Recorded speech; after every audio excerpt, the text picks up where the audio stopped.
Hi students, today we are going to learn about an important topic from Unit 1 of Artificial Neural Network, that is activation functions used in neural networks. So earlier we have discussed about how a biological neuron takes the inputs from the external world and processes them and then transfers the corresponding output to the next neurons. So if you can recollect all those things we discussed in our earlier class, this is a sample structure of a biological neuron where these are all called as dendrites, which receives the input from external world either through eyes, body, skin, ears, or whatever it is.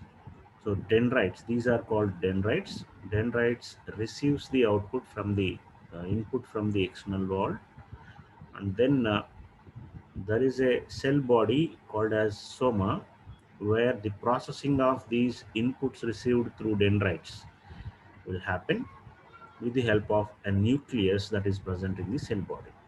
Okay, so inputs are received through dendrites and these inputs are processed in cell body, and then the output of this cell body is transferred through a special transmission line which is called as axon in the form of an electrical signal uh, which reaches the axon terminals. These are all called as the axon terminals that will be connected to other neurons with the help of a special structure called as synapse.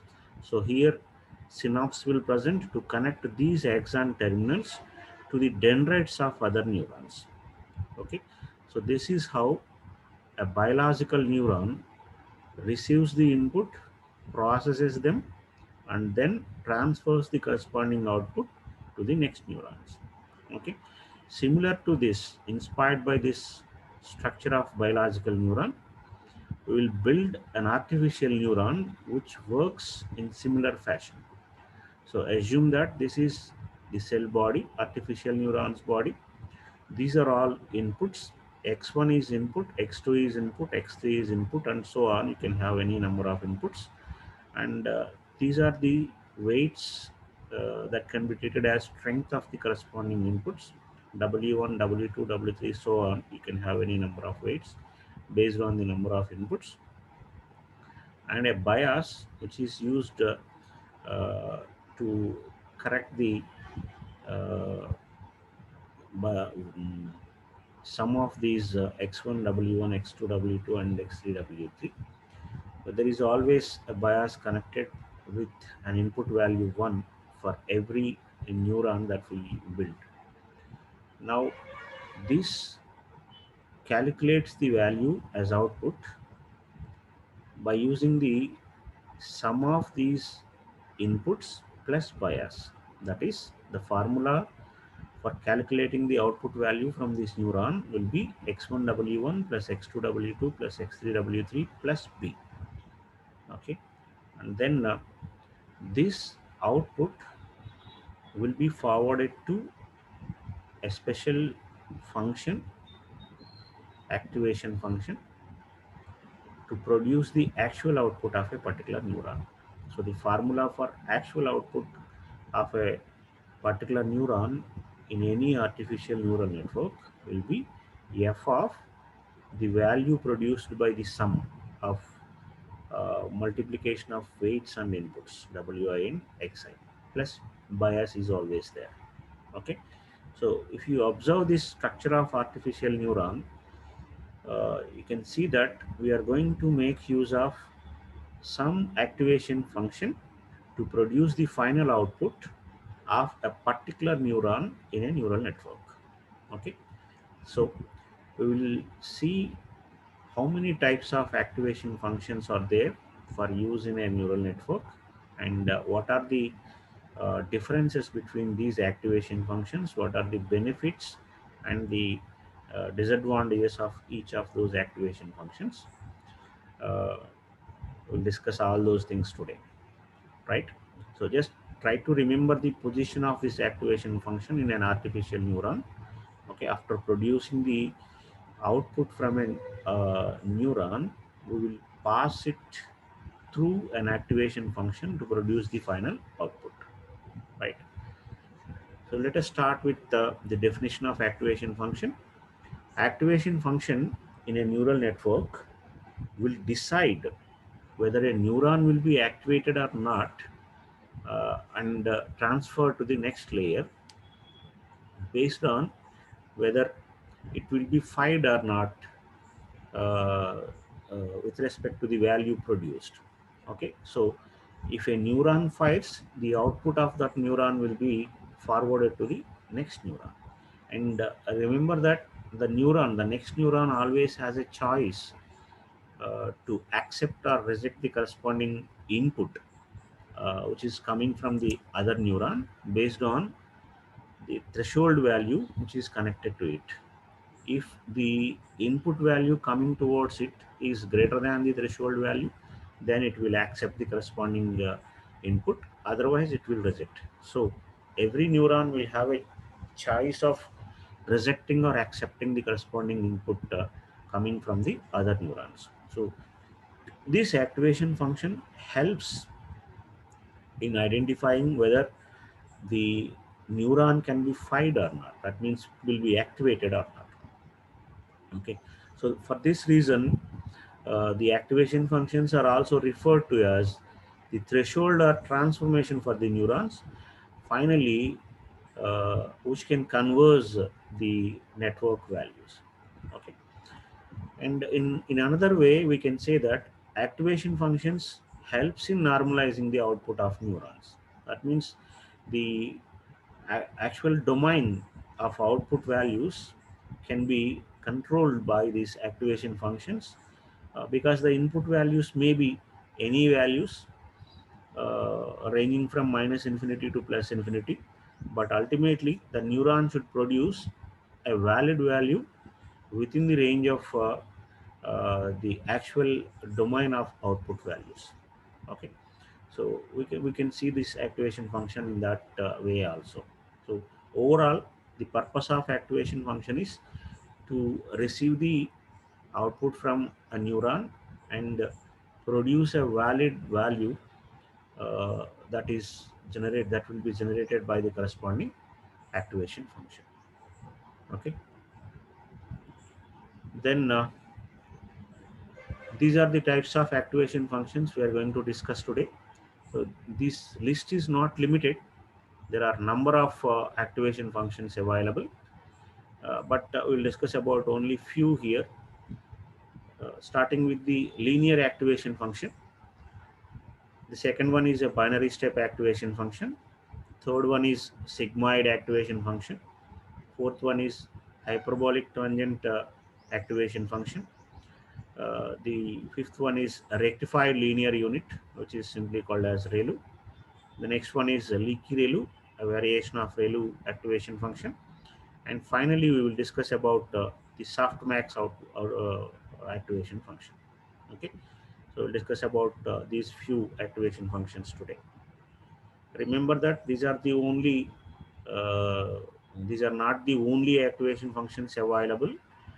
There are many other activation functions available, but we'll discuss about only few here which are relevant to a simple neural network. The first one is linear activation function.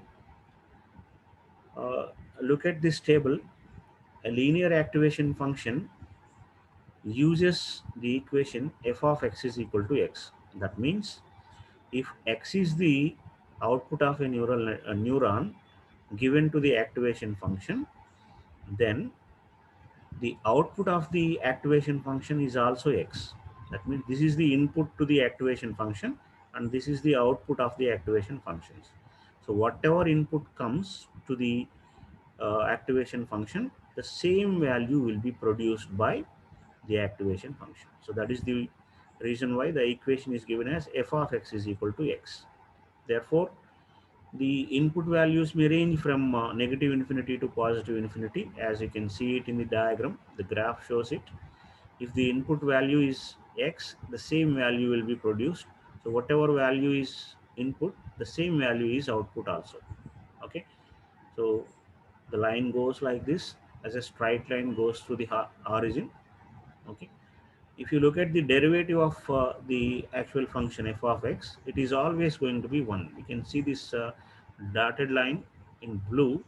The derivative of the linear activation function is always going to be a straight line, because the value of uh, derivative of x is always going to be 1.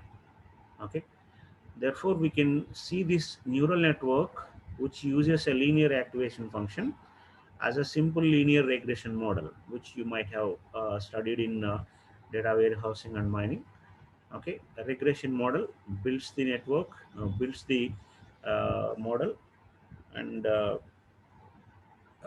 which can fit the corresponding data, and finally which will be used for predicting the future values also. So the neural network also works as a regression model if it uses a linear activation function.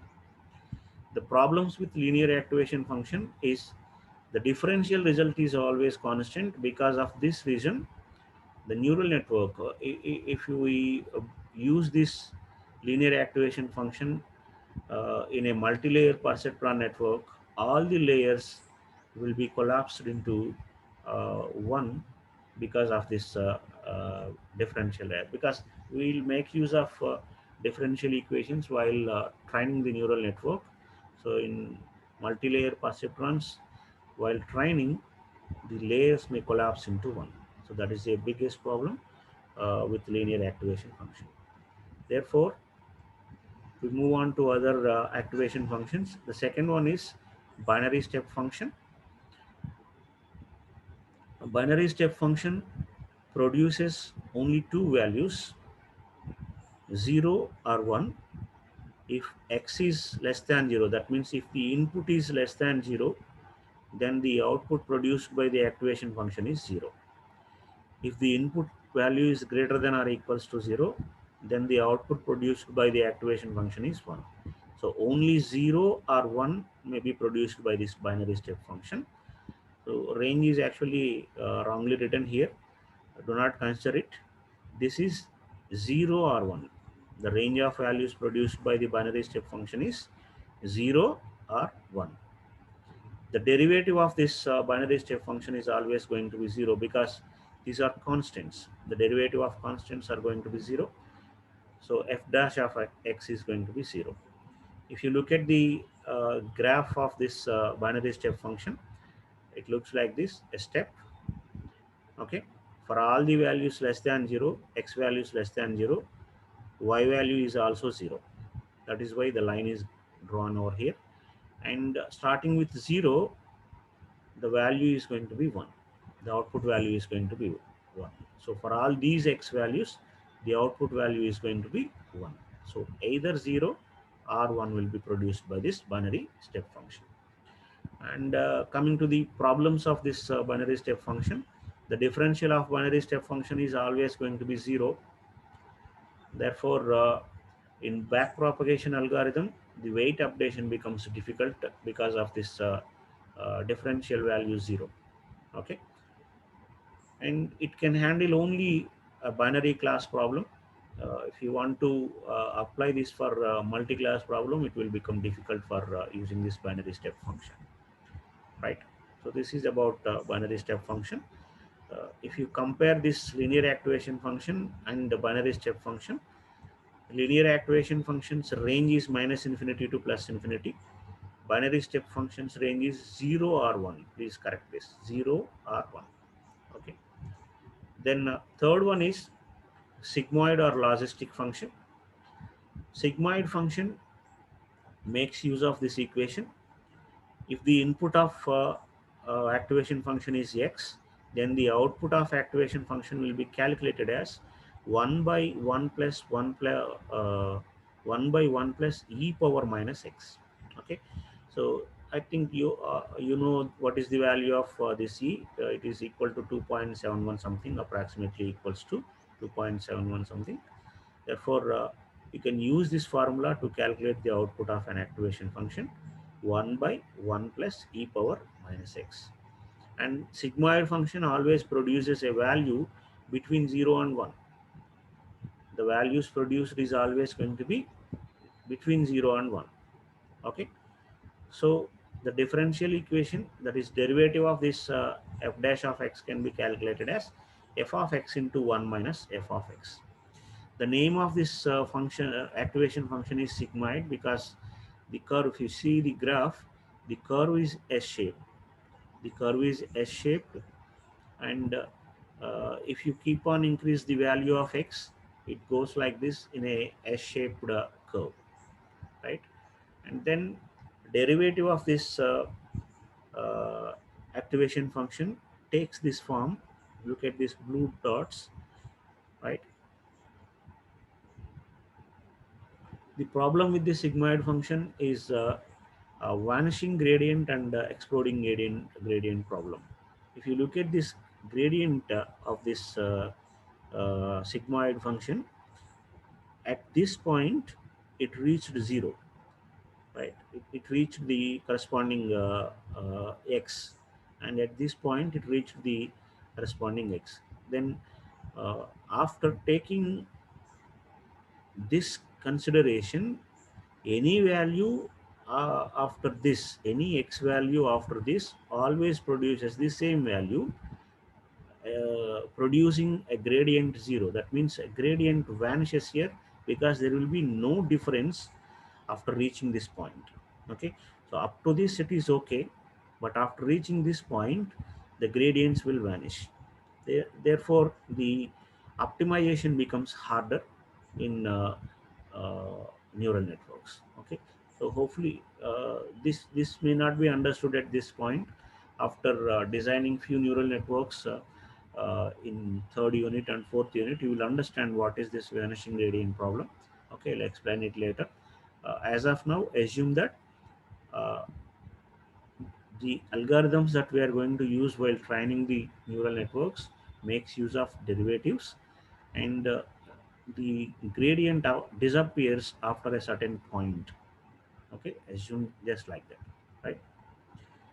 So this is about sigmoid function. The things that you need to remember is the function which we use to calculate the output of an activation function is 1 by 1 plus e power minus x, and the shape of the sigmoid function is S-shaped, and the range of values produced by the sigmoid function is 0 to 1, right? So the next one is tan H activation function, which is called as a hyperbolic tangent activation function. This is actually a modified version of sigmoid function. Therefore, you can write the formula as 2 into sigmoid of 2x minus 1 also. This is another way of presenting the tan H function. The actual formula of tan H function is this. If x is the input to the activation function, then the output produced will be calculated as 2 by 1 plus e power minus 2x minus 1. The range of values produced by this tan H function is minus 1 to 1, and its derivative is calculated as 1 minus f of x squared. The shape of this tan H activation function is also a shape, except that the range is increased to minus 1. If you look at the range of sigmoid activation function, it is 0. It is 0 to 1. Now it is increased to minus 1 to 1. Okay, except that difference, tan H function works similar to sigmoid activation function. And the disadvantage with the tan H activation function is same as sigmoid activation function. It also suffers from vanishing gradient and exploding gradient problem. And also because of its uh, computation, huge computation here, 2 by 1 plus e power minus 2x minus 1, the convergence of networks becomes very slow. It takes a lot of time to converge. Okay, so that is the another problem with the tan H activation function. The next one is rectified linear unit, ReLU in short. Rectified linear unit is a nonlinear activation function which is popularly used in AI area, artificial intelligence area. You can see the formula here as f of x is equal to 0 for x less than 0. That means if the input values are less than 0, that is negative values, then the output of the activation function is always 0. If the input value is greater than or equals to 0, then the same value will be produced by the activation function. Therefore, it is a combination of uh, half sigmoid, that is x less than 0 means the output value is 0, just like in sigmoid function. And this is a linear function. Half is linear, that is if x is greater than or equals to 0, it produces the same value as x.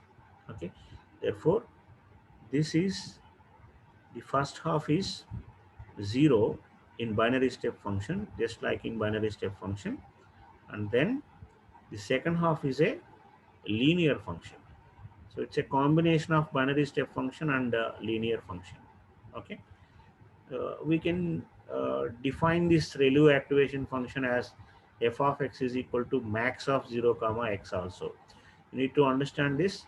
What do you mean by this max of 0 comma x?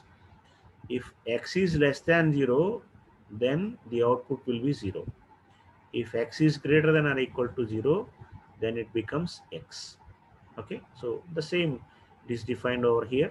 We can represent this function as f of x is equal to max of 0 comma x also, right? And the problems with ReLU function is it is not zero centric. That means uh, the values are zeros if the input values are negative, and then the values produced are positive values based on x. Therefore, a center point of these values produced is not zero. This makes the gradient updates go too far in different directions. That means the output produced uh, may go beyond, because the value produced, if it is zero, there will be no update. If it is a negative value, there will be no update. If it is a positive value, then the updation will go so far to the actual previous output. So that makes the optimization very harder. So the convergence of neural network takes a lot of time. Okay, and another problem with ReLU activation function is a dead neuron. Okay, dead neurons are because when the values input values are zeros, then there will be no updation. If you keep on getting the input values as negative values, then the neurons may dead over there. Dead neurons are nothing but when there is no updation for the corresponding previous output. So non-differential at zero causes this dead neuron problem. That is the problem with ReLU. And the graph shape is like this. All the values are zero if the input value is less than zero, and all the values produces the same x if the output value is, if the input value is greater than or equals to zero. This is about ReLU function. And then leaky ReLU, next activation function is leaky ReLU. This is a variant of actual rectified linear unit function to address the problem of that dead neurons. Okay, so what is modified here is, you can see this graph. In the previous ReLU activation function, if x value is less than 0, then the output is always 0. Okay, that is the range starts from 0 to positive infinity. Whereas in leaky ReLU, the range starts from minus infinity to positive infinity, but the updation for the value, if x is less than 0, is calculated as alpha into x, where alpha is a small positive value. Therefore, we don't take the 0 value if x is less than 0. Instead, we multiply it with some alpha to consider it as a output value. So alpha into x will be treated if x is a negative value, and if x is greater than or equals to 0, then the same x value will be taken. So because of this alpha into x, the range becomes minus infinity to plus infinity. Now the dead neuron problem will be addressed with the help of that small slope introduced over here as alpha. multiplied with the negative values. Okay, so negative values are now scaled with alpha, not they do not become zero now. Therefore, the dead neurons will always stay alive with the help of this alpha x.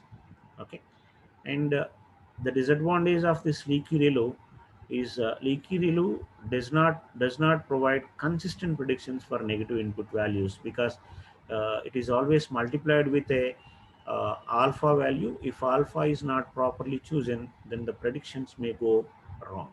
Okay, so that is the problem with leaky ReLU.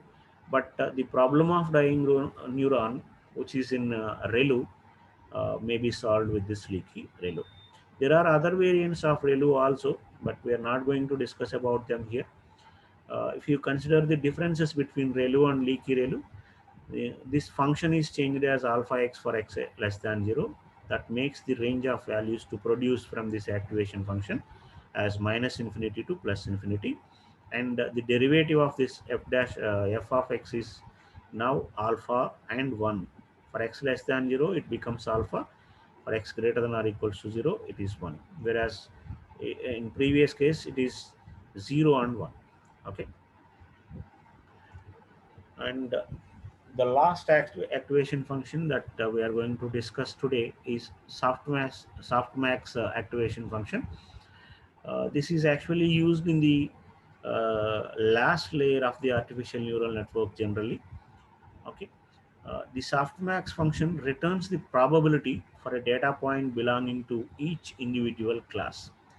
So to understand this, what will happen is, because it is used in the last layer of neural network, the value generated is a probabilistic value produced by the uh, output, produced by the neuron as output, which will be equal to 1 when we sum the probabilistic outputs of each neuron in the last layer. That means sum of the outputs of last layer must be equal to 1.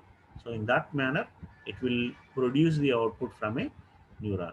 So to calculate the output of each neuron in a particular layer, we make use of this formula, uh, e power zj by sum of all the e power zk, ranging it k is equal to 1 to k, where k is the number of neurons in the corresponding layer.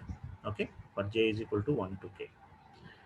Now, maybe you do not understand this activation function like this. To understand it properly, let us consider this example. Assume that there are three output neurons. That means the output layer contains three output neurons, O1, comma, O2, and O3, with induced output values Z1, comma, Z2, and Z3. That means Z1, Z2, Z3 are the outputs calculated by the neurons. Okay, now we are going to calculate the output from activation function. Therefore, O1, O2, O3 will be calculated by using these formulas if we make use of softmax activation function. So O1 is equal to e power z1 by e power z1 plus e power z2 plus e power z3.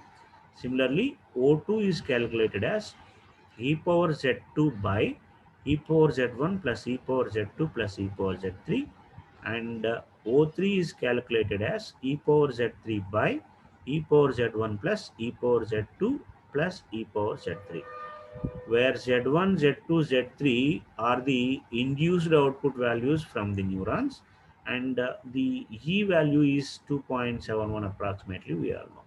So by using these formulas, we can calculate the outputs, the actual output of the activation function.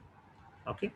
Uh, Finally, when you sum up all the probabilities generated by the softmax activation function, will always be equal to 1. You need to remember this, right? So that is how softmax activation function works. So that's all for today. Thank you all for your patient listening. In our next class, we'll be discussing about the model of neural network and the possible architectures of neural networks. Thank you all.